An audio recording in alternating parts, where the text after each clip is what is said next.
In the meantime, if you guys have any questions, let me know. If not, I'll see you in 4 more minutes.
Alrighty, everyone, let's get started. Welcome back to lecture number 2.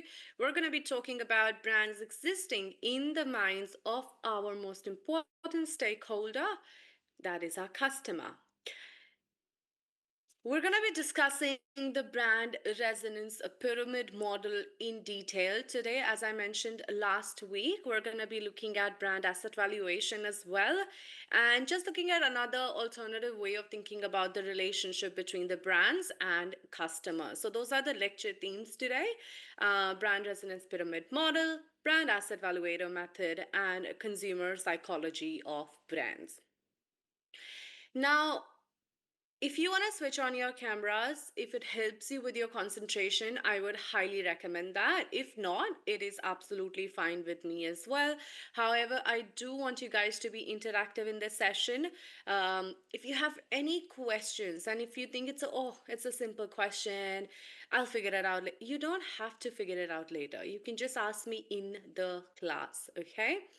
Um, any questions from last week? Awesome. So let's get started with the brand resonance pyramid model. And this is a very important key model that we are going to cover for this unit. And that's because we're trying to understand how to build relationships with our customers. What are the different stages that we need to cover before customers feel in sync with our brand? We become the topmost choice of our customers. They have an intense, active, loyal relationship with our brand. And all three of those are what we're going to be covering today. So, the purpose of the business is to build that intense, active relationship. However, it takes time. It takes establishing identity, establishing meaning, and then establishing relationships. So much so that it is like an interpersonal relationship. You need to first look at someone, say, okay, who are you? Then you need to understand them, then you need to form some feelings about them, maybe have some judgments, then have a relationship. It could be a fling, it could be a marriage, it could be a best friend relationship, it could be an acquaintance relationship, could be an enemy relationship. But all of those stages need to be fulfilled before we can get to that intense active loyal relationship.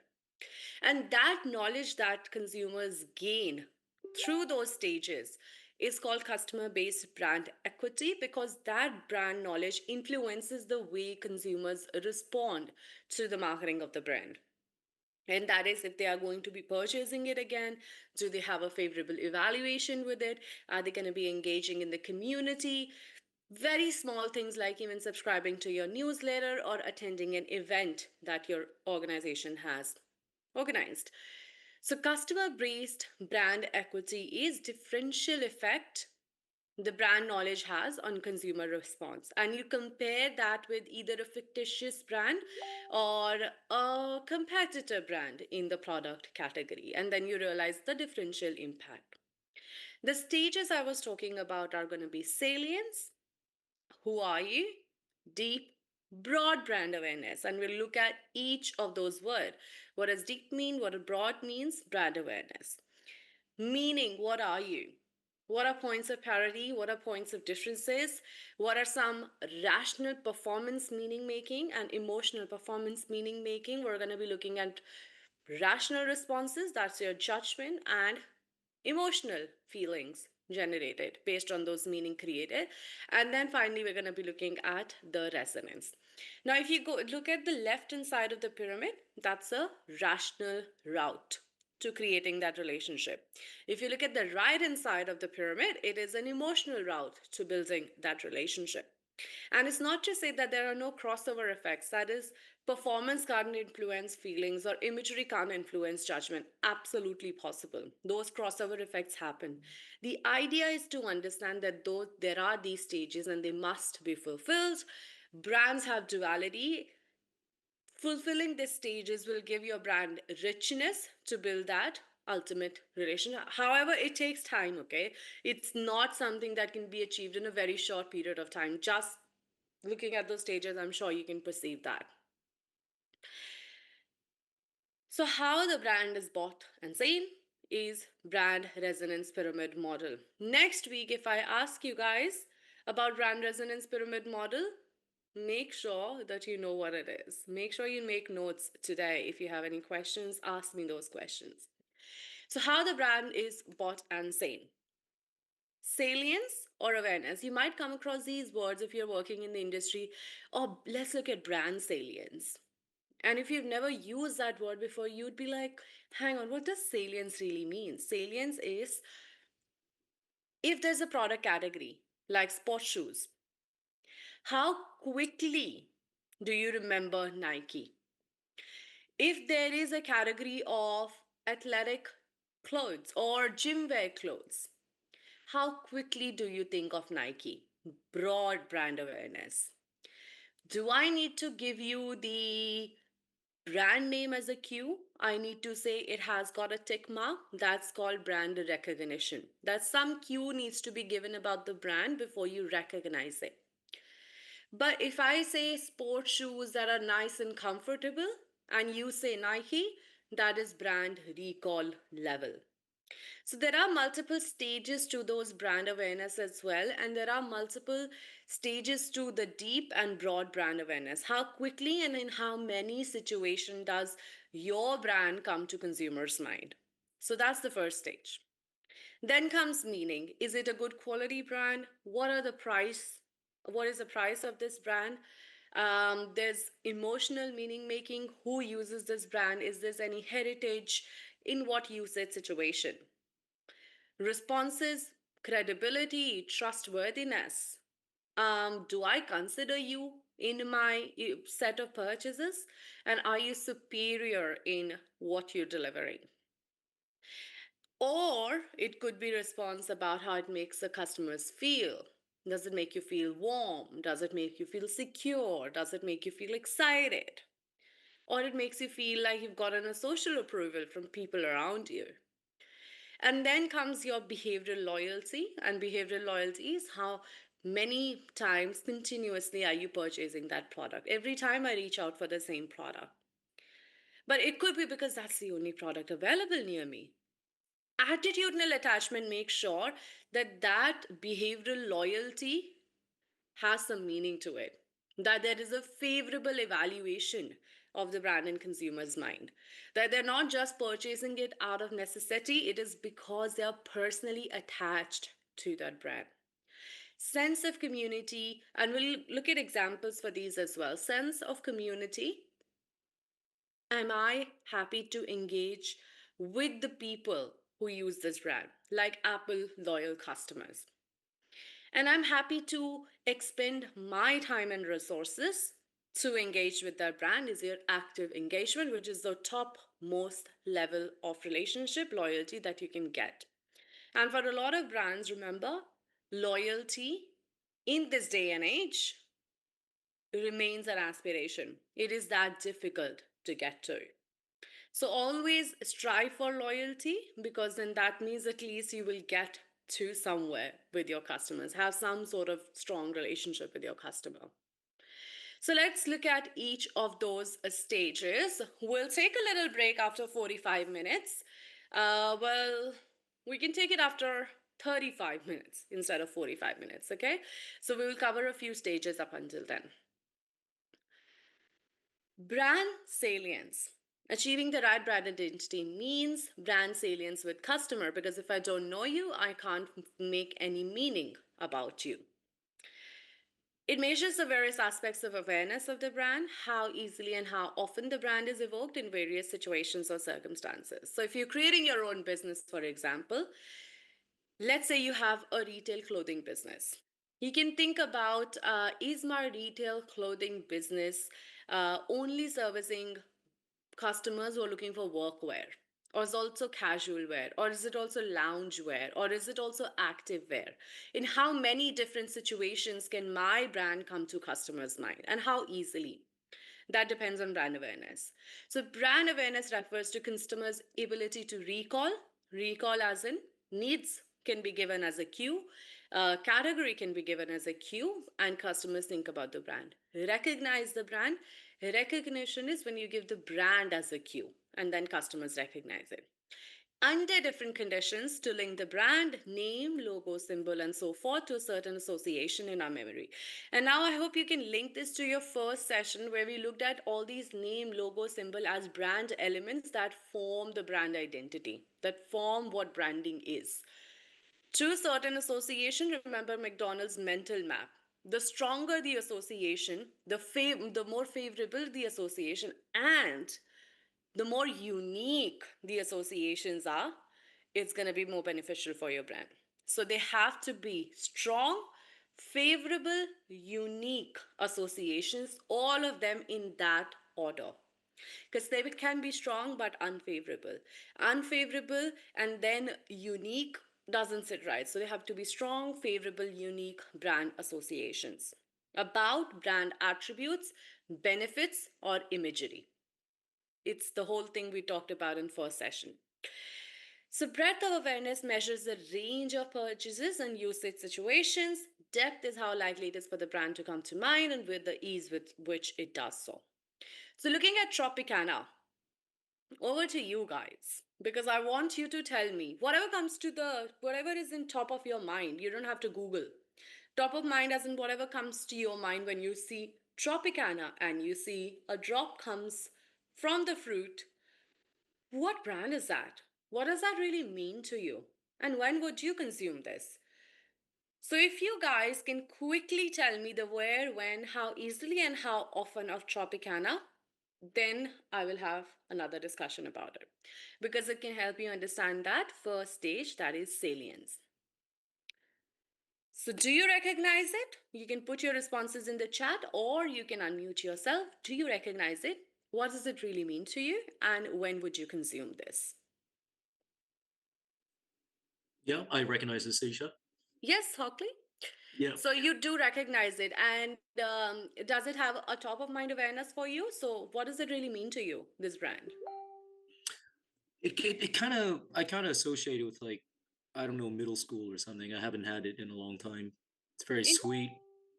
Interesting association. So what does it really sell though? What is this beverage? It's like orange juice, like fruit juice and stuff. Correct. Orange Yeah. juice. So primarily, orange juice is what Tropicana is popular for. So it's good at least that through those mental maps that I can almost visualize for your from your response is Tropicana, middle school, sweet, orange juice. Yep. When would you consume this?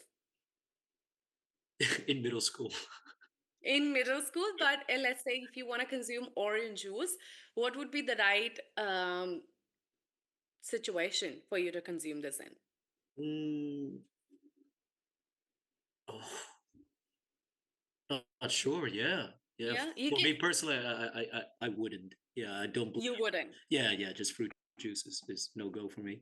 And this is a really good point. So relevance. Remember this point of relevance that Hawk has talked about when we talk about brand asset valuation, because differentiation is important, but relevance of a brand is equally important because a brand could be very different, catch your attention, very distinctive. But if it's not relevant to you, that relationship will never be built, like for Hockley. Let me look at the chat section. Is not that popular in Vietnam? Absolutely makes sense. Okay, actually, maybe for my next sessions, could you tell me which orange juice brand is popular in Vietnam that you guys would generally prefer? It is Uh, everyone's like Vina Milk. Which one would be that? um, uh, Actually, when I see Tropicana, Uh huh.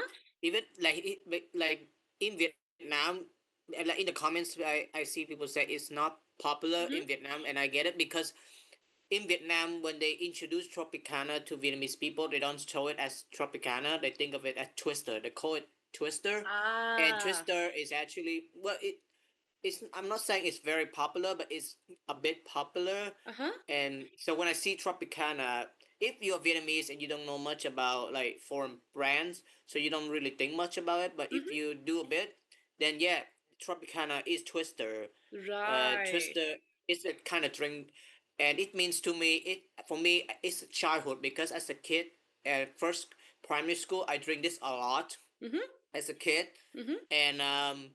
and yeah, I always consumed it during a party. Right. Every time I want to drink something aside from Coca Cola, it's sweet Yeah. and well, it's orange juice, but it's sweet. So yeah. Orange juice. Okay, that's a really really good response, and it makes me understand, like from a customer point of view, your brand knowledge about Twister is so good.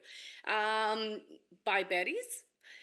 So you remember that it is childhood, great strong association. It is for partying, it is sweet, and it is orange juice, and it's called Twister. Excellent brand knowledge. So if I were to say perhaps Twister, it is that I'm going to replace this image with Twister or going to add a new image with Twister here. So other students will be able to understand. So thank you so much for that, Anda. The idea for this exercise was to see how easily you would remember Twister, what do you associate it with, and how easily you can evoke it in a specific situation, which Tropicana, not Twister, tries to associate themselves with, and that is breakfast. So, a lot of people were drinking orange juice during breakfast, and as we usually do, we usually have some sort of juice.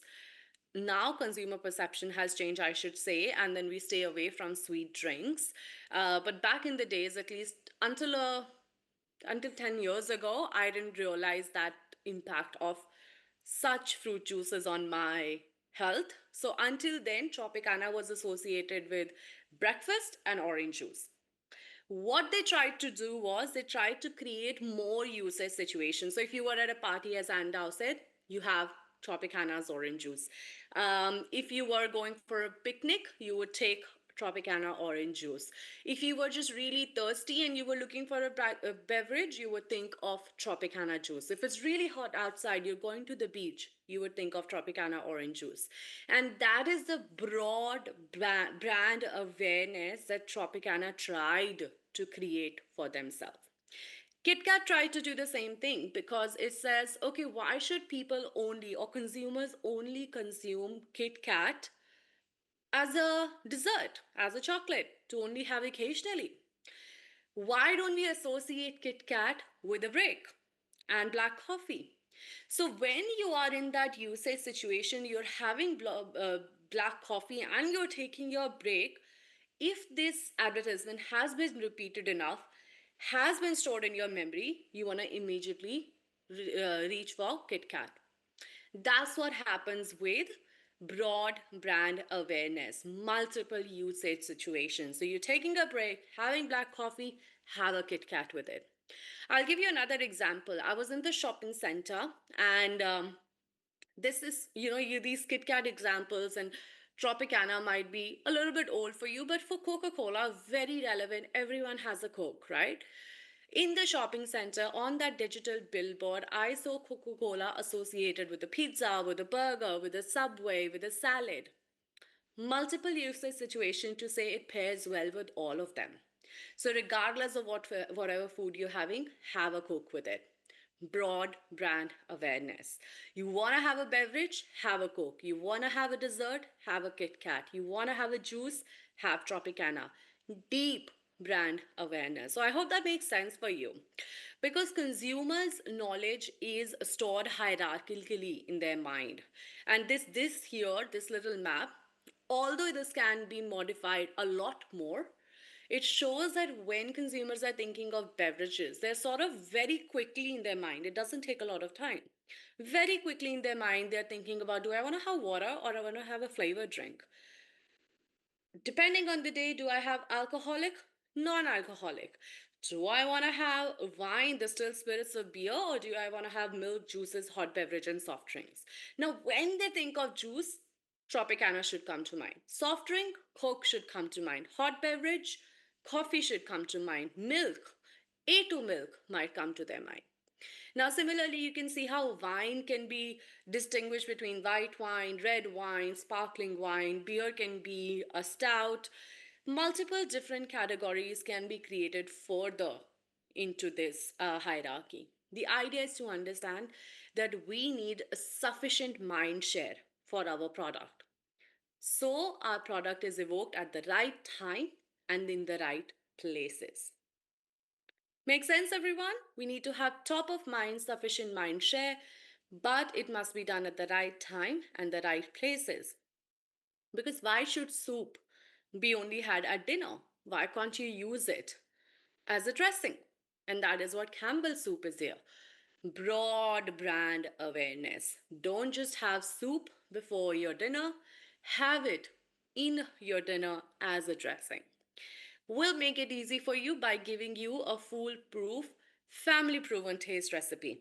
So just follow the recipe and you're good to go.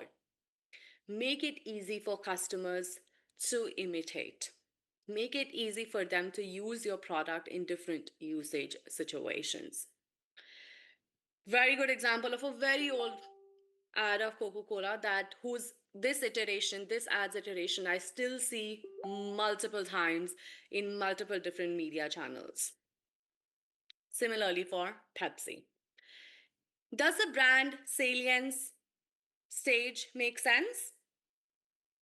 If you could give me like a little thumbs up, very important stage, because here we are establishing identity. What product category, what needs satisfaction, how many different usage situation, how easily it comes to mind, all of that. I see one thumbs up, okay, great. I see some people, so I'm assuming most of you would have understood. This is 38 people in class. So unless you help me out, it's difficult for me to assess. Okay, great. Looks great. Now comes the next stage. Now we have explained ourselves. This is who we are. But as a customer, what do I make of it? We help you with our marketing and communication. The firm will help the customer through marketing and communication. But how? By establishing meaning about brand performance and brand imagery. Now, performance is your benefits, your attributes, your rational route, functional needs, economic utilitarian needs, and objective assessment of quality, and satisfy utilitarian, aesthetic, economic customer needs and wants in product or service category. Here, points of parity and points of differences are very important because Subway's is great quality, it's tasty, and it's healthy. For Subway, they were competing with McDonald's, quick service restaurants, but also healthy food chains because they position themselves as a healthy sort of burger, or you can say sub rather. So for them, the points of parity with McDonald's, stores like McDonald's, was that it was tasty, like a McD's burger, and point of differences was that it was healthy. However, the other alternative competitor, the healthy food chains that it was competing with, the points of parity were that it is healthy, but at the same time, it's also very tasty. Unlike some of the healthy salads you might get in those healthy food stores. Okay, so this is how you think about points of parity and points of differences, because a lot of the times you will only as a business think about points of differences. However, if you're a bank, you must have a savings account, a checks account, maybe customer service employees, maybe an ATM as well, as all your competitors are doing. Those are points of parity. You must stick as being part of that particular product category. Differences are what then makes the customer think, okay, that's why I choose you. Yes, Hockley? Yeah, I was wondering how you like measure brand performance. So are these just sort of like descriptive thoughts people have about your brand? Do you get your brand performance through like a survey and then you Mm-hmm. get like a general consensus? Yeah, I think that's a very good question. So although we're not discussing that as deeply in this particular session, sorry, brand audits are done, and some of those brand audits are continuous. Some of them are quantitative, some of them are qualitative brand audits. So they can be either saying, on a scale of 1 to 10, how satisfied are you with this brand? On a scale of 1 to 10, how would you rate the quality of this brand? Some of them can be descriptive as well. Tell us about all the associations that you have about our brand, and then you can identify how strong and favorable and unique these associations are with performance and imagery. So Hockley is done as part of brand audits, essentially. And those can be mostly, I have seen those are continuous, but sometimes organization would do a very in-depth brand audit every year or every few quarters to make sure that all those mental associations, all the performance imagery associations, all those judgments are on track with what they're trying to achieve. Make Awesome. sense? Thank you. Yeah, Yeah, perfect. no problem. So the questions that you can ask in those brand audits can basically revolve around the performance, the imagery, the judgments, and then the resonance, how in sync with the brands are. In one of the organizations that I used to work with, they used to also do a comparison with all of the competitors in those brand audits, and it was continuous. So it was a tracking study that was done almost every day, and then they would aggregate all the results and share it with the wider marketing department and other business teams to make sure that everyone understands how the brand is performing. And it was part of the branding team, so the brand managers specifically related, associated with those audits would work on that. Then come your yes. So performance is what we were discussing. Sorry. So brand performance is all about functional needs, economic, aesthetic, utilitarian needs and wants in a product or service category. So attributes and benefits are primary ingredients and supplementary feature. Primary ingredients help with the performance of your product. So if you want to say how good the camera of this little pen is working, that is a primary ingredient because it's your one of your USPs. Supplementary features are good to have, and then you can ask questions about those good to have features as well.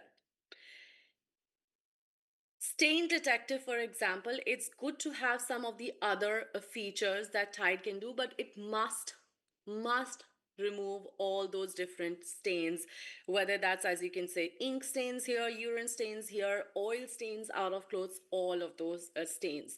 So how good the brand is performing in that particular function, in that particular functional needs satisfaction. FedEx, Federal Express, known for how quickly, safely, securely it can transfer your parcel. How well is it performing in that feature, and how can it really assist you to understand where the parcel has reached, has it been delivered, who was it received by, was the document signed? You can get all that information through simply entering your tracking number. Pampers, supplementary feature that it has the diapers, but additionally you have supplementary parenting tools like pregnancy due date calculator, baby name generator, additional good to have things that you can perform well at and assist your customer to provide them with a holistic solution. Product reliability, how good the the belt here performs year on year. Is it durable? Will it last its life really well?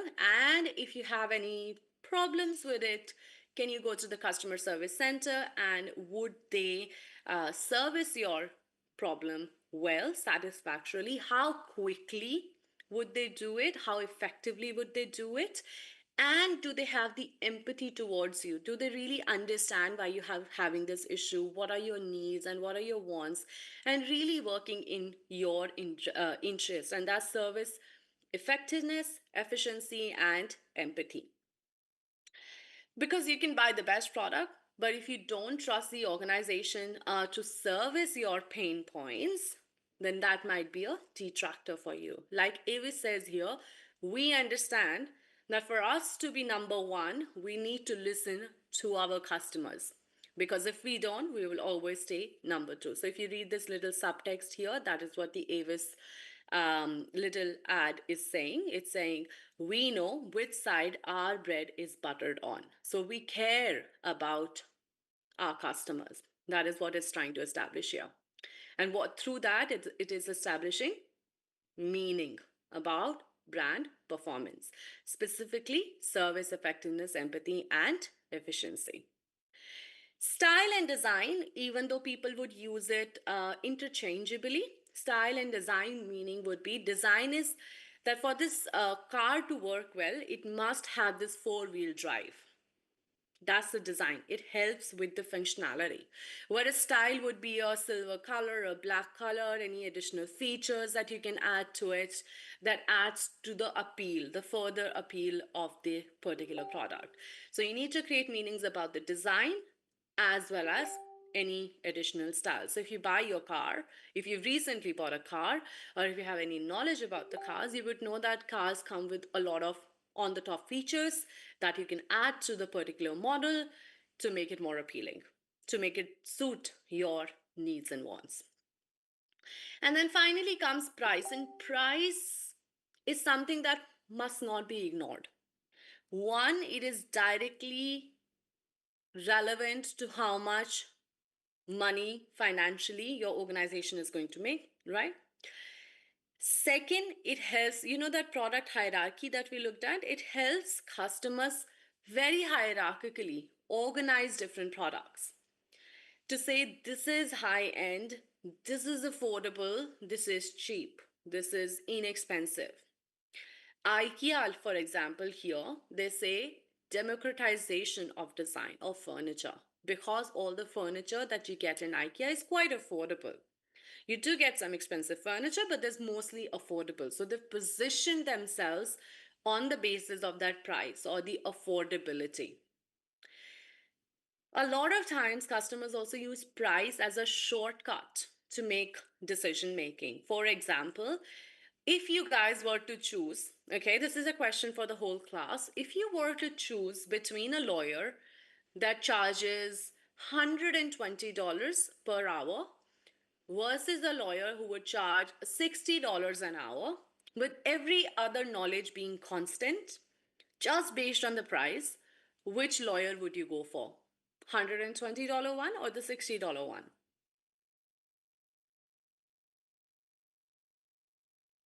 Which lawyer are we going to go for? Let's say 60. 60? Cheaper one. Why? You need to also tell me why would you go for a lawyer that charges less money?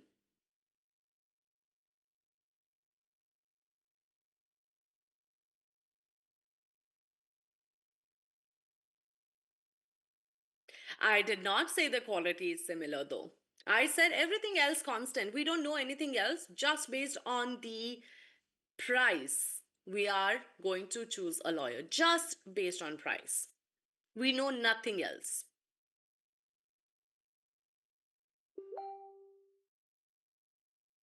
120 or 60? Very interesting to see 60. And I genuinely, I think I can sort of understand why you're going to go for 60, but I still want you guys to tell me why.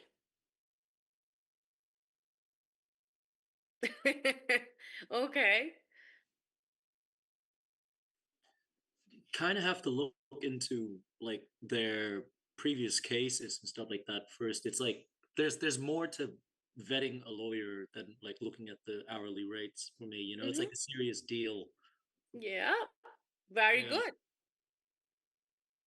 But if all factors are the same Mm-hmm. and it's half the price, Isha, I'm gonna get that one. Okay. You guys would be surprised because you're the first class that has gone with the cheaper deal. In my whole years of like 6 years of teaching experience, no one else has ever said that they're gonna go for this cheaper one. I understand why, because you don't know anything else about it. You don't know what case you're going to the lawyer for. So might as well save some money. If it doesn't work out, at least you didn't spend $120. You got a 50% off, right? This is called product involvement. Product involvement is about how much risk is associated with the particular decision making. And what you guys are trying to do here is, what I can understand, is reduce the risk. Reduce the risk that you're taking with the lawyer without any other knowledge. So fair. Absolutely fine. Flip side, if you went with the $120 one, and I'll tell you from what other classes have said, they went with the one is because they said if it's charging more, it is probably higher in quality and provides a better service. Generally speaking, not specifically, this is lawyer, so it's a very big, huge risk that we are taking. Lawyer is not something that you just go to every day. It's a very specific occasion, so very different involvement that is going to a lawyer is associated with. But generally speaking, when something is priced higher, you can think about a Chanel bag, let's say, or a normal leather bag for $300. If it's got that Chanel logo and it's for $500, $1,000, probably like $6,000 is what it's worth. People say it is better in quality because it's higher priced. So, price can really help consumers make their decision making more effectively, more easily, and sometimes as a shortcut to understand the quality of the product as well. Hockley, did you want to say something? I know you unmuted yourself, but then you muted yourself again. No, I wasn't. No, I felt like you read my Okay. mind. I was typing something. But All good. I was saying how this would be kind of like a Veblen good, right? Sort of like you mentioned the bag. So a Veblen good is like a Louis Vuitton bag. So if you put a discount on a bag, um, customers would lose demand for the bag. Like, Correct. yeah, the demand would go down if you price it Yeah. lower. Yeah, 100%. And if you consistently introduce discounts on your product as well, then in customer mind, the image cheapens of your brand. And cheapens here is the right word. I usually don't like to use the word cheap, but it does cheapen the image of your brand if you continuously discount your products, or especially when your luxury products are heavily discounted. There was this huge thing that happened on TikTok in 2025 where a lot of Chinese suppliers were selling these high end luxury products as huge discounts when the tariffs in the US were very, very high. So that impacted the image of these luxury brands quite heavily as well. All underscoring the same idea that price is a huge performance indicator for brands, for customers, sorry, for all brands. Then comes your emotional side, more about image. Who's using it? In what situation? There's some heritage aspect to it or not. Heritage aspects like my mom used to use it, my grandmom used to use it, now I'll use it, and then my kids will use it. The heritage aspect, like for Veena milk and bitters, really influences consumers' decision making. But then there's also who's using it. Here it says Dove Men Plus Care. Real men are using Dove Men Plus Care. So if you are a real man, if you do the heavy lifting, you must use Dove Men Plus Care. If you resonate with that image, you are more likely to use that brand. It's a very simple fundamental principle of branding that the kind of people you see in marketing and communication in advertisements associated with that brand, if you resonate with them, or if you want to be like them, you're more likely to purchase that brand. So, brand imagery depends on extrinsic properties of a product. One side of a brand imagery association is about the type of person or organization who uses the brand, so gender, age, race, and income. And this is why diversity in your user imagery will always be useful for you. So, think about diversity in user imagery. Then come purchase association. During a break, have a Kit Kat. Associations that tells consumer under what conditions or situations they can, should buy and use a brand. And you keep it broad as well, just to increase how many situations your consumer is thinking about your brand. Then comes personality and values through consumer experience or marketing activities. We associate the brands with more anthropomorphic traits or human values. That Disney is a sincere brand, Google is a competent brand, very good at its job. Red Bull is all about getting wings, excitement. Apple is all about innovation and sophistication. No wonder they could sell their orange iPhone for so much money. Harley Davidson, individuality, adventure, ruggedness. So if you are a person who thinks that they're very competent or only uses products that are very sophisticated, like I like products that give me that excitement, you're going to opt for these brands because they resonate with your personality. So there needs to be a sync within the personality of the brands as well, or at least the personalities that customers want to adopt from these brands. So just like user imagery, which can be about how customers are or the idealized version. Your personality can also be, I want to use more sophisticated brands, and therefore I used Apple products. History heritage experiences may take associations to their past. So Australia Post is, as a lot of you would already know, is a very like a very fundamental piece of Australian culture. Very, very strongly associated with Australian businesses, companies, Australian history essentially, because it's one of the most primary, it's like FedEx, but Australia Post is its own market, huge market, government operated partly. So brands may take associations to their past, certain noteworthy events in the brand history. Again, if you can't associate with Australia Post, you can think about Veena Milk and Ditties here, because it can help you understand why customers would choose those brands because of those nostalgia feeling of, or you can say you would choose Twister because of childhood memories, because of that sense of nostalgia or history. Not heritage, but history here. So, which Vietnamese brand comes to your mind when you consider history, heritage, and experience? We already had that discussion last week, I guess. So, it would be Veena Milk. For Australia, it would be Vegemite. And because I have an Indian background, we have Parle G. And Parle G's marketing is one of the best that I have seen, because they always associate themselves with significant moments in Indian culture and history, always. And what that does is it embeds them in Indian culture. So having chai and Parle G becomes almost like ritualistic.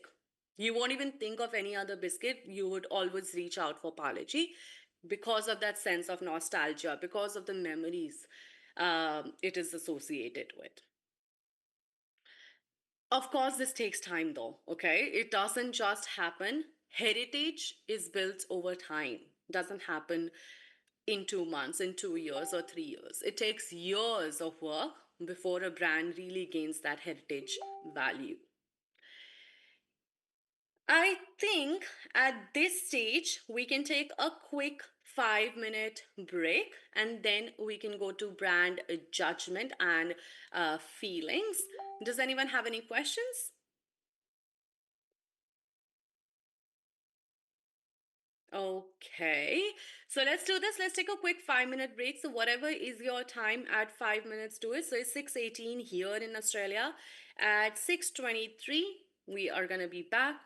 At your time would be 2:18, I think. So 2:23 is when we're gonna be back. 5 minutes, everyone, very quickly.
All right, guys, now that we've understood the meaning of a brand in terms of more rational and emotional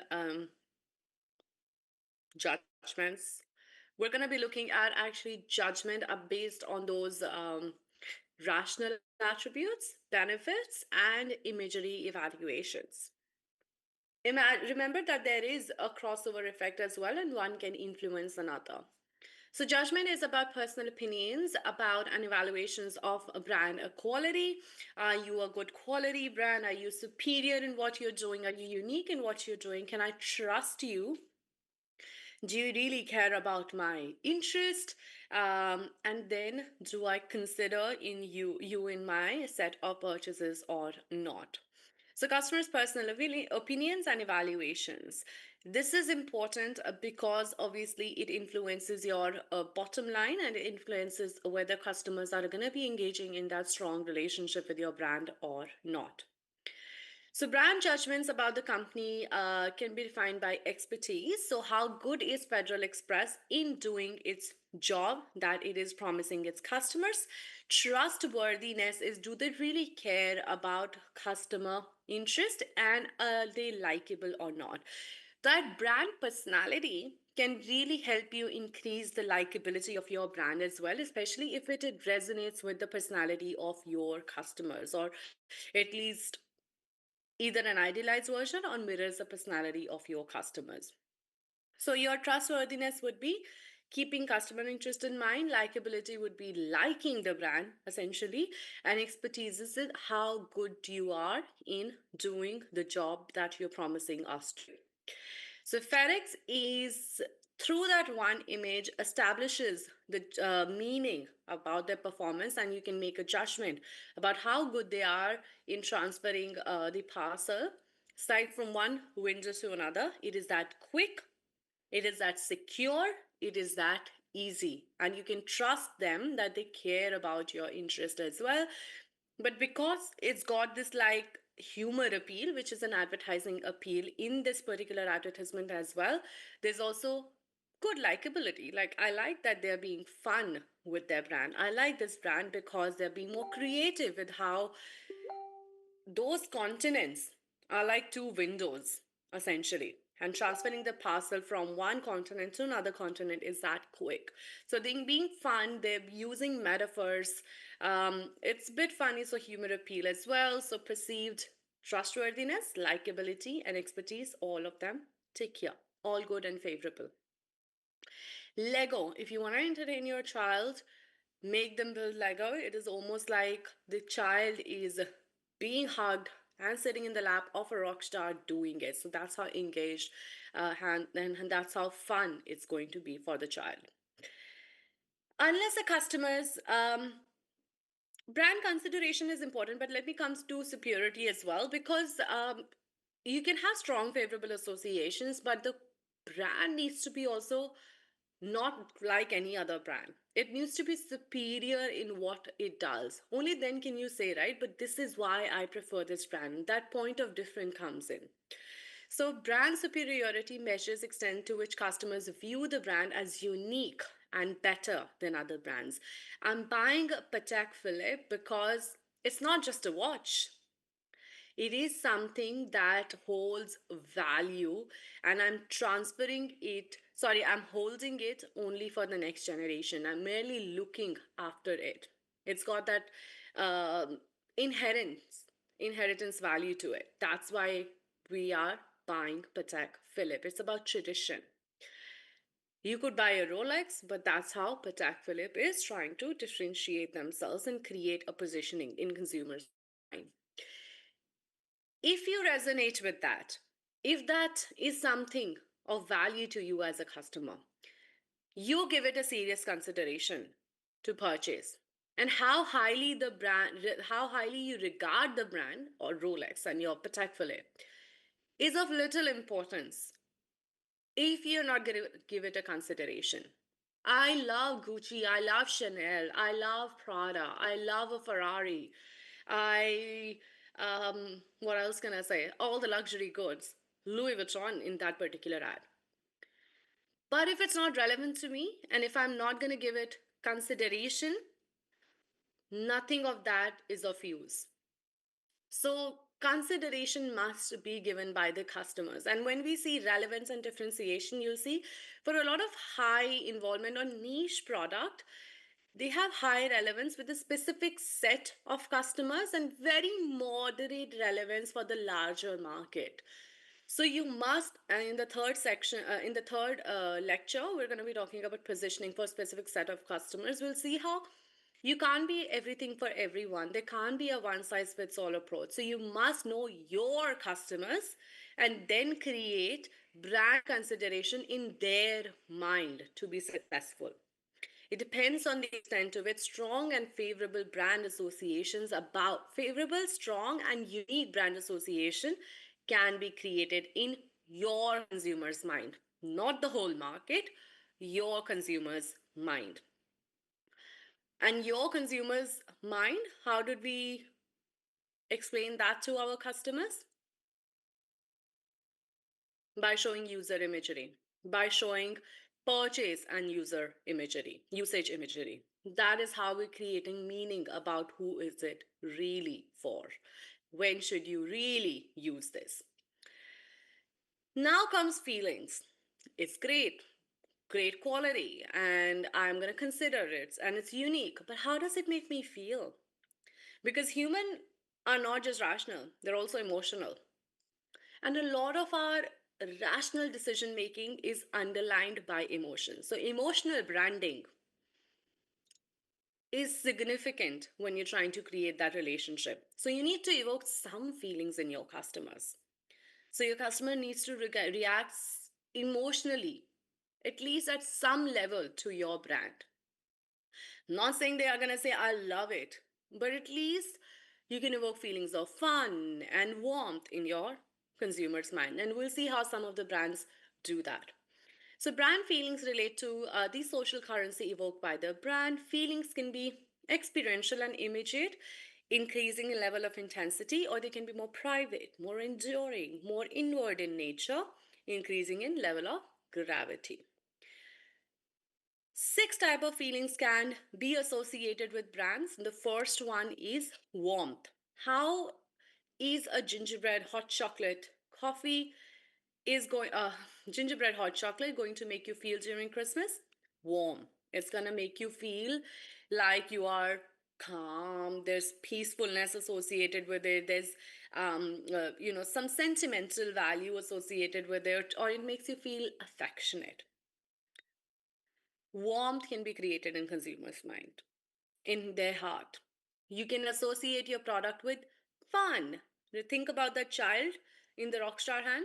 It's fun. Your first car, building your first car through the Lego, it's gonna be fun. It's all about amusement. It is all about lightheartedness, joyousness, playful spirit, cheerful. It makes you feel cheerful. Then comes excitement, that adrenaline rush, that energize. I feel alive. There's a feeling of elation. I feel really cool. I feel really sexy. Excitement. I'll show you this Coca Cola ad, and you can see in the advertisement how it makes you feel excited about trying new Coke Zero. There comes security. Toyota, buying a Toyota, I know even to this day, if you give me 100,000, I would go and buy a Toyota, and I know I would have made the right choice. Because getting you back is ours is the motto of Toyota. It is associated with safety. So, comfort, self assurance, safety, the brand makes you feel that. So, I hope you can make those connections as to how some of these brands create those feelings in consumer mind, but they're also done it over a period of time, time and again, and confirmed by other people, by customers. There's also social approval. Social approval is more subjective norms, really. Like if I engage in something, people around me, are they going to approve me of doing that thing? Others look favorably on my appearance, about the phones I carry, the way I behave. And will using this brand be approved by other people? Finally, self respect, very inward in nature. It's all about how it makes me feel, removes even the toughest stains. therefore helps with my self-respect about how I present myself to the other people. So feel better about themselves, sense of pride and accomplishment. Let me show you that advertisement of Coca-Cola because it's a video advertisement, it's not a print ad. Let me make sure that I share my sound.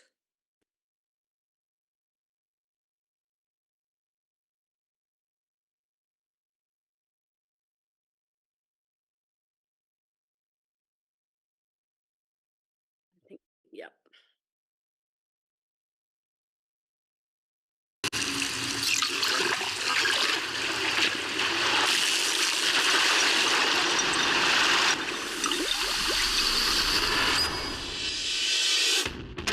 To get more people to try Coke Zero, we created an entire campaign that they could literally drink.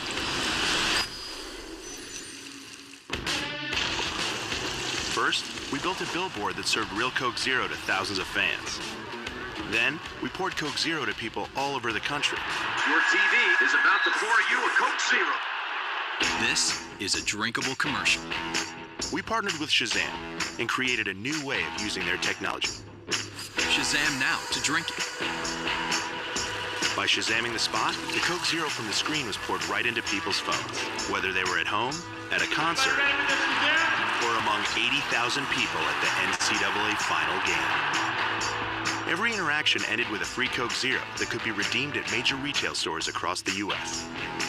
Even when there was no screen, we poured Coke Zero using just sound.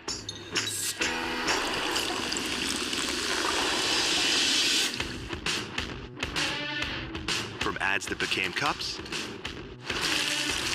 to flyers that became straws, to tweets that poured Coke Zeros in 140 characters, to drinkable posters that use Shazam to turn people's phones into digital straws. Every single ad put a Coke Zero in people's hands.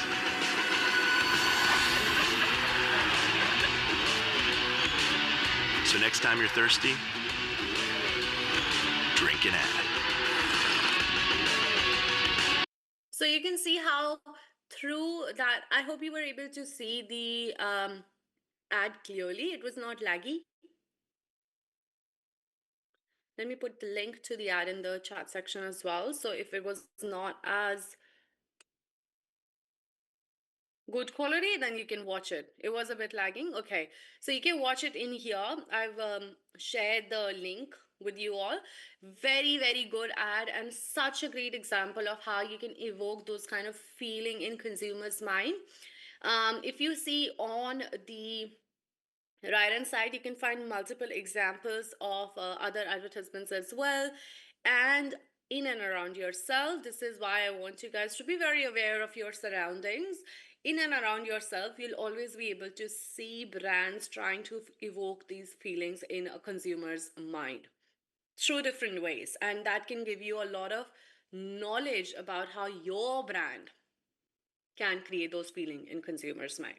So whenever I'm at least, and this is what I do, whenever I'm around in a shopping center, when I'm in the city center, anywhere, or even bus stops, train stations, I see the advertisements from different brands. Even if I'm driving, I see what are the billboards on the national highway. What are they really saying to customers? To see how are they communicating with the customers? What kind of value proposition are they creating? What kind of tone of voice are they using? What kind of relationship are they trying to build? How are they trying to stay top of mind? And what meaning are they created in consumers' mind? And how does that make me feel as a customer? So it's always very good to be hyper aware of your surroundings um, and know how the different brands are trying to communicate to you. And then you can put the brand resonance pyramid model in your mind, see what stages they are fulfilling. How does it make you feel? What kind of relationship do you have with this brand? So then comes a brand resonance, which is what kind of relationship do you have with the brand? Do you feel in sync with them? Are you behaviorally loyal to that brand? And when we look at campaign briefs, I think it's the last chapter. As the last lecture, we look at campaign briefs. So you'll see how behavioral loyalty or behavioral measures are always one of the most important marketing communication objectives because it helps you translate into share of market, share of voice, as to your bottom line. Because that is about how many times customer is buying your product. It is about behavioral measures. Attitudinal attachment would also be there in marketing communication objectives. It is favorable or unfavorable evaluations about your brand. So, the ultimate relationship and the level of identification a customer has with the brand describes the nature of the relationship, extends to which the customer feels in sync with the brand. That's my kind of a brand. Characterized in terms of depth of the psychological bond that customers have with a brand. So, repeated purchase, amount of share of category volume attributed to the brand. Every time I get a coffee, I get it from Starbucks. When I'm out for a coffee, I always buy Starbucks. Behavioral loyalty. Whether you and how can you add an incentive is by giving customers free Wi-Fi. So if you are someone who likes to work from a cafe, we've got free Wi-Fi. Come on in, have a coffee. Giving them an incentive for that behavioral loyalty. You know those little coffee cards that you get? I don't know if you get them in Vietnam, but in Australia, we have these like coffee cards. And every time you get a coffee from a particular cafe, you can get it stamped. And after 9 coffees, you get the 10th one free. Really simple, small example of how you can get your customers to come back again and again and again for that small little incentive. It's called sales promotion, or generally called promotional incentives. Then comes attitudinal attachment. I'm not going to go to them every single time if I don't have a personal attachment, right? If I don't have a positive attitude towards that brand. So, behavioral loyalty sometimes could be just because there are no other options available. But if you really want that personal connection, if you really want customers to come back because they love you as a brand, love underscored, highlighted, bold, that is positive attitude or attitudinal attachment. I love this brand. That is why I purchase this again and again. Very strong personal attachment is required, and for this to happen, we love Coca-Cola. It will take a long time. Whatever you are promising to your customers, you have to deliver it every single time, and that needs to be confirmed by people around them as well. Then comes your sense of community. Conveying a sense of community is the kinship or affiliation with others associated with the brand. Or we iPhone users like to do this. We iPhone users, sense of community, right? So if you think that I want to belong to that group of people, or I already belong to that group of people and I take pride in that, that is the sense of community. And that creates a stronger relationship with the brand. Then comes final set, most intensive, final level of active engagement is I am going to invest my time willingly, money, energy, and resources beyond those expended during purchases, consumption. Willingly doing it. The firm is, the brand is not asking me, the organization is not asking me, I am doing it myself. So to put that in perspective, I'm going to share with you a little story. And if you have something similar to share with the rest of the class, please feel free to either unmute yourself and share your story about a brand that reached that active engagement stage for yourself, or you can put that in the chat as well. So now Canva, right? When I did my, as I told you guys, I did my master's international business double degree from Macquarie Uni. And 2016 or 2017 is when I was introduced to Canva I think 2016, because I was still at uni then. And I used to use it for TEDx Macquarie University. And I used to do the graphics on Canva. When I was introduced to it, I thought, oh wow, okay, hang on. This is a graphic designing software for people. So you see how from salience, I have gone to imagery.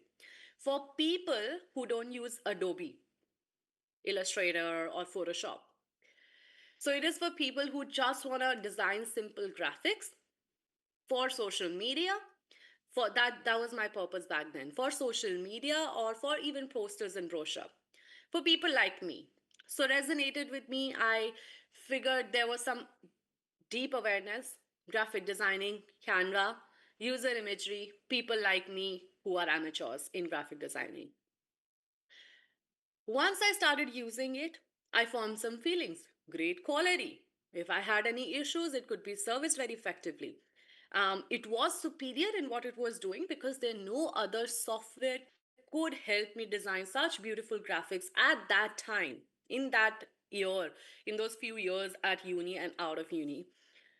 There was no other software that could do it. So there was brand superiority, and therefore I considered it in my, paying for it as well. As a team, there was a Canva team. There's still a Canva team I think you can pay for.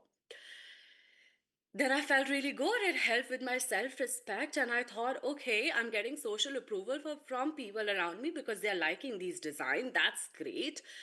It's also exciting because you can design these beautiful graphics and it's fun and engaging. Both the rational and the feelings part tick in brand resonance pyramid model. So I used it once, I used it twice, I continued using it because it was my preferred source of creating graphics, behavioral loyalty. As I continued using it, I had positive attitude towards it. And then I found this community called Canva Design Community on Facebook, and I thought, wow, there's a community. And I belong to this community where they shared tips, tricks, and hacks of how you can design even more beautiful graphics, even more aesthetic graphics, how you can add layers and layers and layers. So now I feel like there's a kinship or sense of affiliation with this Canva design community makes my relationship with Canva stronger. Then I found, okay, the leader of Canva is a female. So I thought, oh, now I have even more self respect because she's one of the most successful leaders in what you could say back in the day still is sort of sometimes male dominated.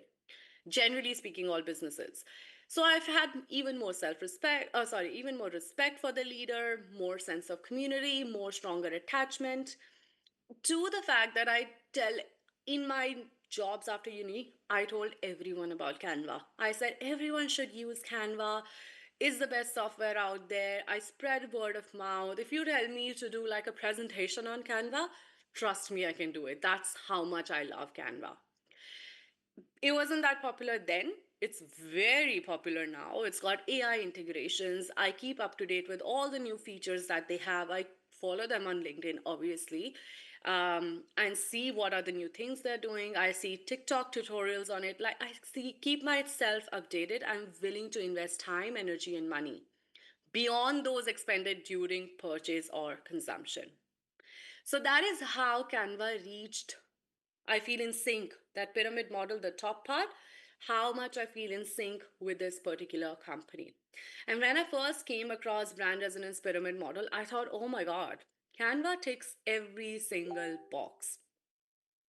So I'm sure you have a particular brand as well where this relationship was built over a period of time and you've reached that sort of final state of active engagement. Even now, if I want to design a presentation, I don't do it on PowerPoint. I design all my presentations, except this one, obviously, on Canva because of the dynamic nature of those presentations. So, do you guys have something similar? No? I'm okay. Maybe think about it and then we can discuss. And now you have?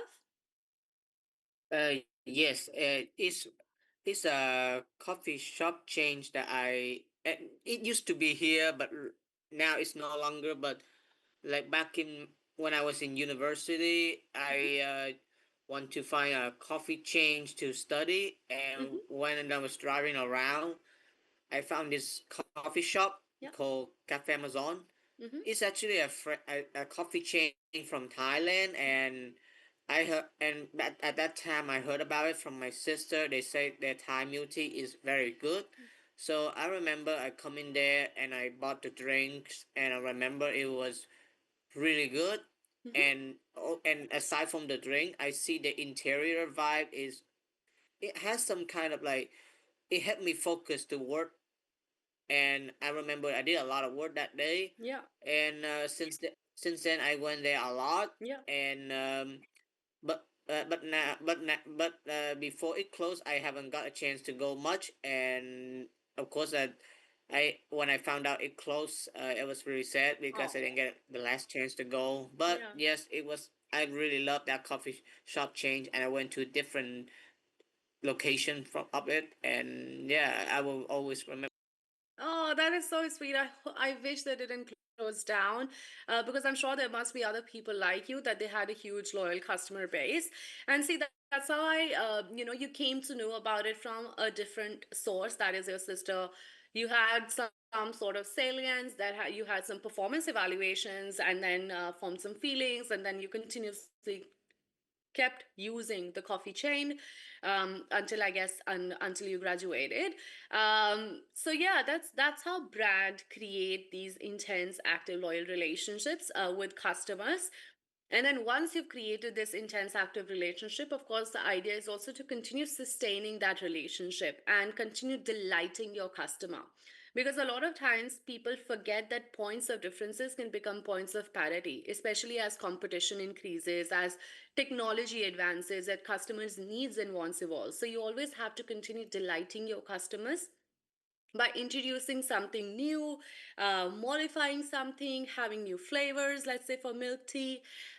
You have to maintain that relationship as well. It is literally like interpersonal relationship. If you don't put work into it, you expect the other person to, and the customer here, to continue putting the work, it's not going to work.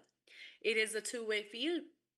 It's going to work both ways, but the firm needs to take a more active stance as opposed to the customer here.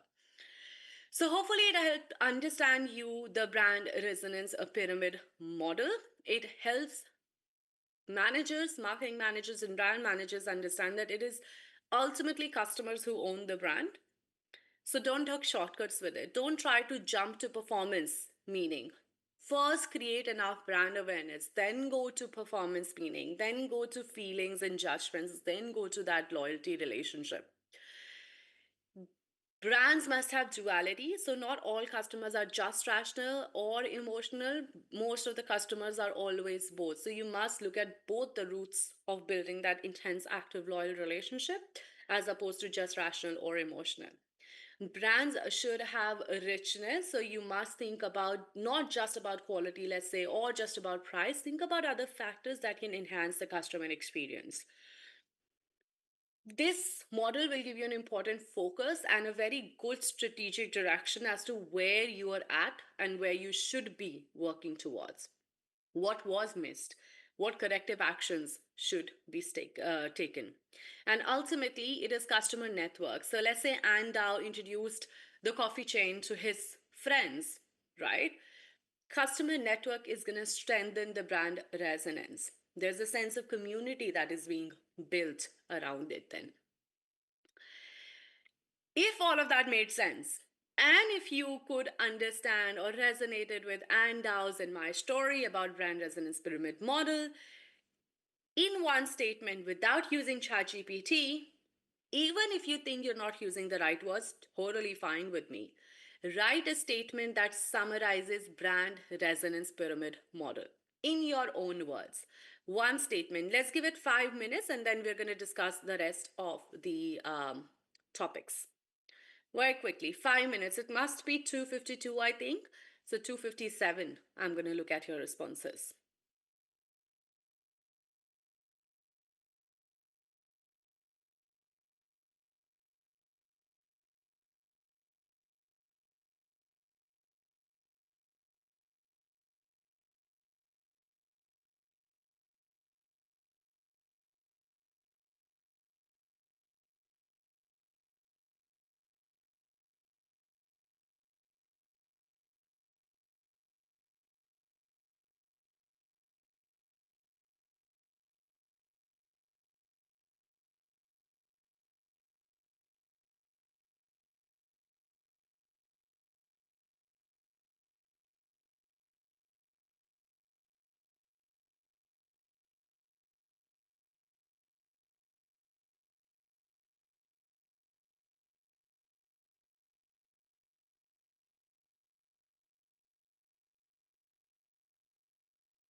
Pretty good, guys. So it's 357. Good job with the responses.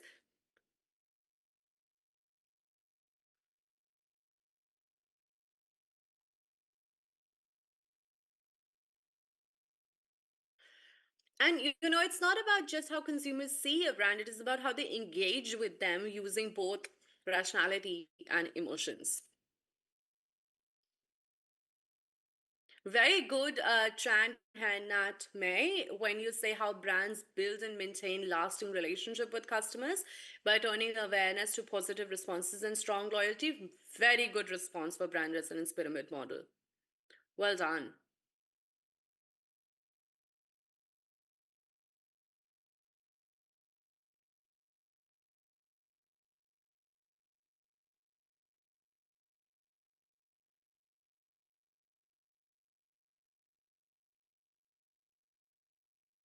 Love that, Hockley, when you say how a brand manifests in customers' mind, what responses it evokes, and the extent to which a customer is loyal. Excellent.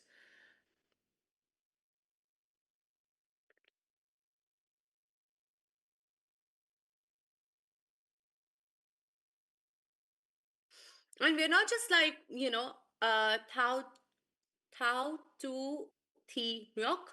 We're not just looking at selling products. Remember, we're trying to build that active relationship with our customers. So, of course, selling is important because we got to be profitable, but we're looking at beyond just that behavioral loyalty to that intense active relationship.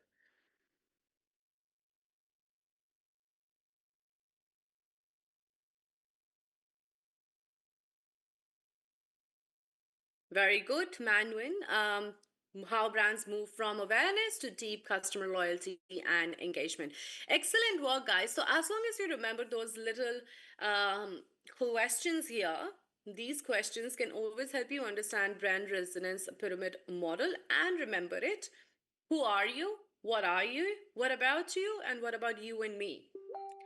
If you remember that, you will be able to always remember the brand resonance pyramid model as well. Who are you? What are you? What about you? What about you and me? Okay? So, the next part we're going to be looking at active stage bias and passive stage bias. Remember that we're always on. Most of the brands should always be always on. Some campaigns you might see as business as usual campaign or always on campaigns. That's not what we're talking about here. We're talking about presence in consumers' mind through different touch points. And what this particular research showed that if your brand has a passive stage bias, right, 36% of customers, as opposed to 64%, are going to be comparing prices. So you've got to leverage on that price aspect. They'll only spend 8 days in the active stage as opposed to 15 days in the active stage if they've got passive stage buyers. And they will only consider 2 brands as opposed to considering 5 brands.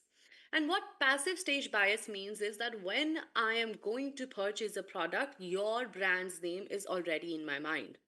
If I'm going to buy toothpaste, in my mind, because of that passive stage bias, Colgate is already there. Then I go into the store, go to the toothpaste aisle, active stage. I look at all these different alternatives, different competitors. At that active stage, also, Colgate should be the one that appeals to me. And that means it's a win win situation for my brand. Because if you don't have that passive stage bias, you've already lost half of your battle. Your customer doesn't even know about your brand, is not going to think about your brand.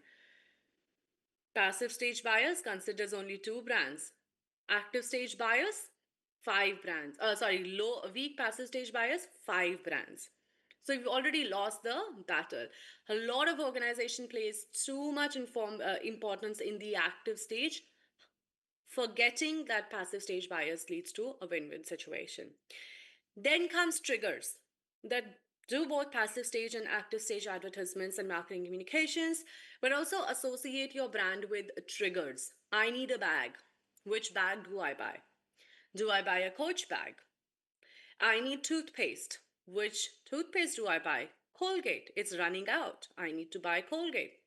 My coffee is out. My coffee beans. I'm out of those coffee beans. Do I buy Pablo and Rusty's the next time? So, for every single need and want, you can create a sort of trigger situation that the next time customer wants to replenish that particular product, they think about your brand. So, associate it with a trigger. Okay, so do both passive stage and active stage marketing, but also associate your product with a trigger and influence your customers' behavior. Based on all of that, brand resonance pyramid model and the passive and active stage, we also need to, like Hockley asked earlier in the class, we also need to evaluate how our brands are performing. So brands are a major element of our corporate value, right? They add to our bottom line, intangible asset, but influences the market position, the business systems and knowledge. We need to think about 4 pillars of brand development. We need to ensure that our brand is different. Once you've created a differentiation in the market, once customers are, your customer thinks or spots your brand in that cluttered, competitive landscape, you need to create relevance. And that's going to ensure that your brand continues to develop strongly. It is a leading indicator of future growth value. But that's not just enough, because we need also to ensure that currently our brand is performing well, and that is how highly your customer and people around them regard your brand. That is esteem. And what kind of knowledge do they have about us? Brand resonance pyramid model, salience, awareness, consumer experience. So the 4 pillars of brand asset valuation method can help you understand how a brand is performing currently and which direction is it heading into the future. Because if your brand is not heading in the right direction, you can take the corrective action. So it can help you diagnose your brand as well. Ensure that you're continuously working towards that differentiation. Because yes, you're relevant to me, but more competitors have come in. They are offering the same features. You're not different anymore.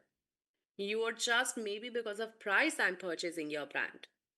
So relevance is there, but it's gonna go down if your differentiation is gonna go down. You're just gonna become commoditized. So understanding the differentiation, relevance, esteem, and knowledge of your brand can help you understand what action to take if you're on the right path or not. For example, differentiation is higher, relevance is lower. Excellent. You are a strong brand and you're on the right trajectory. The brand has captured attention and interest, and it can build relevance and penetration. And differentiation is not just difference, but it is also how unique are you? How superior are you in doing your work? How distinctive are you from the competitors? If your differentiation is becoming lower, relevance is becoming slightly higher, higher levels reinforce that the brand is relevant and energized. It is a leader commanding high margins, but you got to keep it at that stage. As opposed to differentiation going down, relevance going up. Because then uniqueness has faded, your price or convenience has become a dominant reason to buy. You're becoming commoditized. Similarly, before I go to stature, actually, it is very similar to your interpersonal relationships again. And how the authors, Young and Rubicon brands, also have explained differentiation. And this is not my analogy, of course. How they have also explained differentiation and relevance is that differentiations will help you with a fling with the other person. You might have a short affair with the person. But relevance is what would make you have a marriage, a strong marriage. That is how they explained the relationship between difference and relevance. So, differentiation, yes, let's have a fling. Relevance is, okay, we belong together. Let's have a strong, let's get married. That kind of a situation. Then comes esteem and knowledge, current indicator. Esteem would say, you're highly regarded. People are curious to know more about you. What a great way. The perception about your quality are really good, and it is very popular with people around me. If both of them are almost equal, well known, well regarded, you're on the right spot. Coca Cola, McDonald's, Colgate, excellent.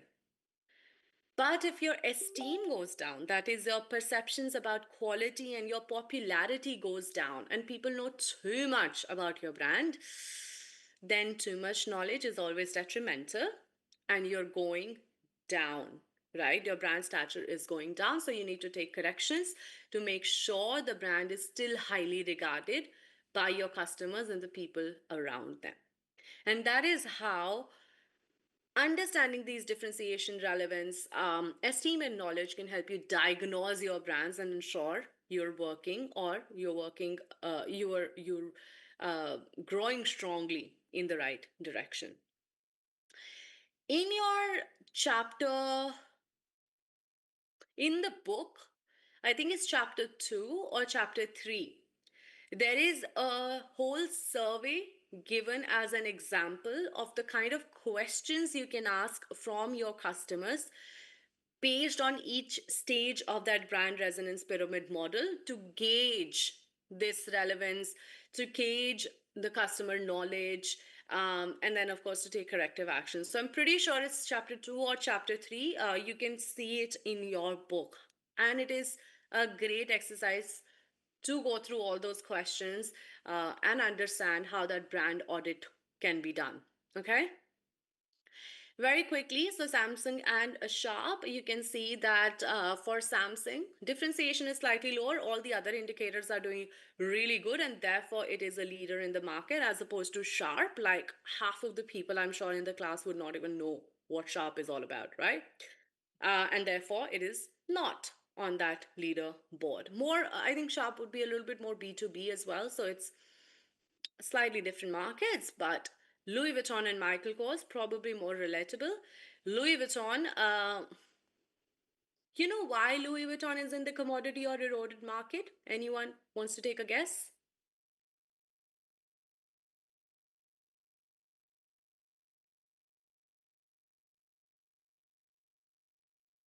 See, for high specialty and niche products like Louis Vuitton, right, you don't need to have a very high relevance with the larger market, okay? It is only needed for your niche market. That's it. Therefore, the relevance for Louis Vuitton is low. But you see, the esteem for Louis Vuitton is low, and because a lot of their products were duplicated in the second-hand market, and you could find a Louis Vuitton bag in all those I want to say dupe market, if that's a term that you guys understand. So everyone you would see taking that big Louis Vuitton tote around, and that is why the esteem of that brand went down in the black market. If you don't understand dupe market, in the black market they were duplicated a lot, and therefore you see that result. So luxury brand can really suffer from those second-hand products or second-hand goods that are manufactured in those black market, and that can influence their esteem associated with that brand. Final concept for today is consumer psychology of brands. Any questions about any of those topics before I discuss this last topic? So just like Coca-Cola, I say that you must read about their branding, and there's this really good podcast I shared with you in the last class. That Louis Vuitton case study and the proliferation of those Louis Vuitton bags in the black market is a really good case study as well that you guys can read more about to see how that can impact the branding of a luxury brand. Okay, so that you can find heaps of information about it on the internet. So it's not like a specific resource that I can give you. You can just Google it away and you'll find heaps of information on it. So the final topic is similar to brand resonance pyramid model. It's a different way of thinking about, I think someone in the class when they talked about brand resonance pyramid model talked about psychological effects. I think it was the first person who wrote the response.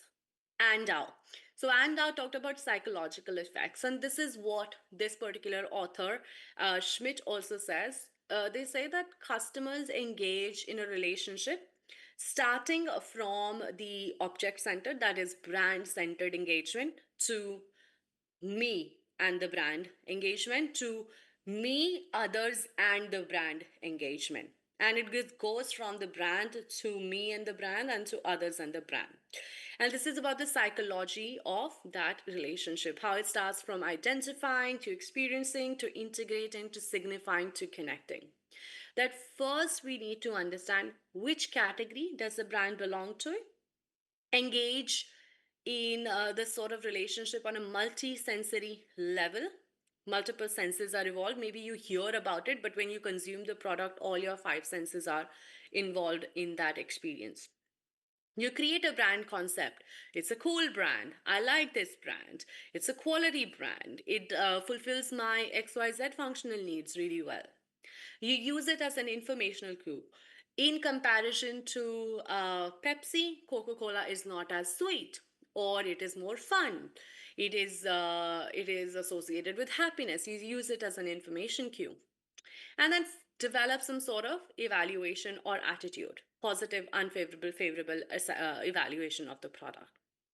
But then comes association. Like, I think it was Andau. I can't remember who told me about Twister, but the Twister association, childhood, party, sweet, nostalgia, it is known as Twister, it is orange juice, those mental maps. Then you form feelings. Oh, I love it. I hate it. Oh, I'm okay with it. I'm really not concerned about that brand. It doesn't really matter to me. You start forming some feelings. And then you see, oh, the brand is a really cool, fun brand. And I feel in sync with this personality. Then you use it as an identity signal. It's a fun brand. I'm a fun person. Therefore, I drink Coca Cola. I'm a really adventurous person. This is it is a brand that emphasizes on that individuality, and therefore ride a Harley Davidson. You use it as an identity signal. And then you form attachment. I love Harley Davidson. We're going to have a marriage and not a fling. This is exactly how Schmidt has talked about the relationship and the attachments as well. Relationship in brand relationship and attachment in the connecting. Inter-brand relations. Then you think about brand and the competitors.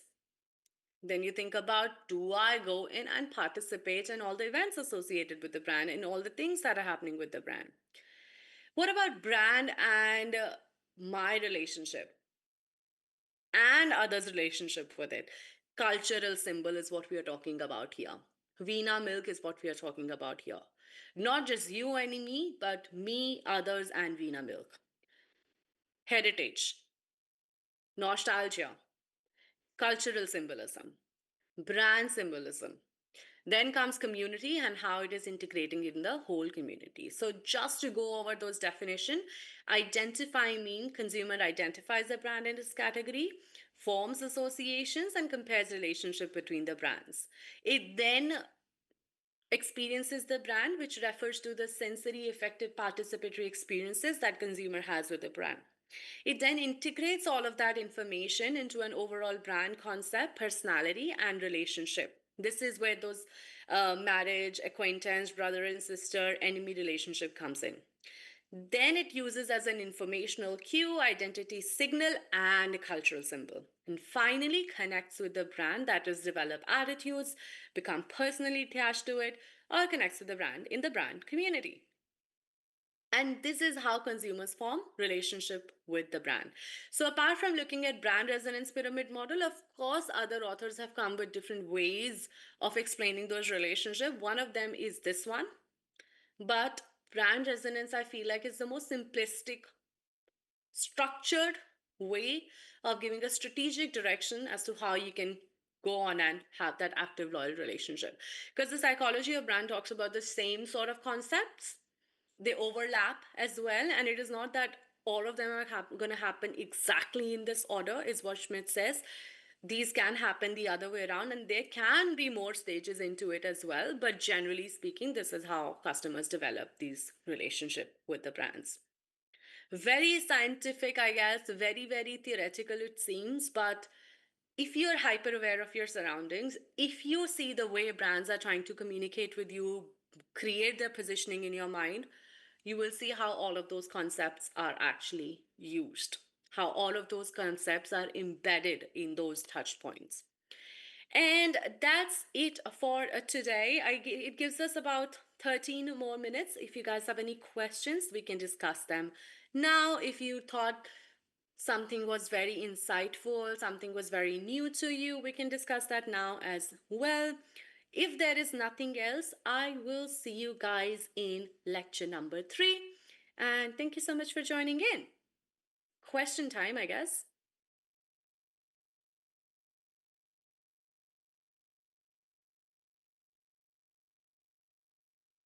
We have no. Okay. I guess brand resonance is easier to understand, but please make sure you do read about that. I hope you heard the Coca Cola podcast. If you didn't, great resource to learn more about branding. Louis Vuitton, great resource to learn about branding. And I'll continue sharing these different video ads with you as well during the semester, what you call it, a research quarter, I think. I'll keep sharing these video ads to give you a more better understanding of these different brands. If you want to discuss any brands with me, please feel free to share them with me. You can email me as well. I can go through them before the class, and then we can come back and discuss it as a class as well. It's totally fine with me. If there's nothing else, thank you so much for joining in, guys. Have a great rest of your weekend and a great week ahead. Thank you for joining in. Bye now. Thanks, Isha. Thank you.